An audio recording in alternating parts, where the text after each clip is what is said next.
Kama hautoacha mambo yafuatayo, itakuwa ni ngumu sana wewe kuweza kubeba mimba. Jambo la kwanza, kama hautoacha vyakula vya viwandani ama vyakula vya artificial, itakuwa ni ngumu sana kubeba mimba, kama vile mkate mweupe, kwa kutumia soda. Lakini pia kwa wale ambao wanatumia vilevi, itakuwa ni ngumu sana wewe kuweza kubeba mimba.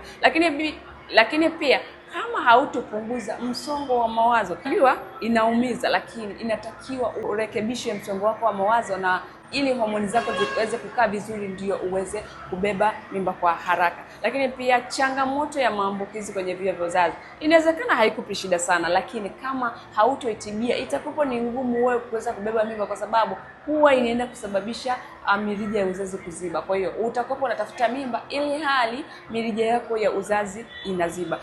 Kama uko kwenye uhitaji wa kutafuta mtoto na haya mambo ambayo nimeyataja huwa unayafanya au huwa yanakupata, jitahidi sana kuyapunguza au kuyatatua ili uweze kubeba mimba kwa haraka. Na kama unapitia hali ya kuhitaji kubeba mimba na hujafanikiwa kupata, usisite kuchukua namba yangu kwenye caption ya leo ili uweze kuondokana na changamoto yako ya ugumba. Naitwa Madam Bahati na ni Bahati yako.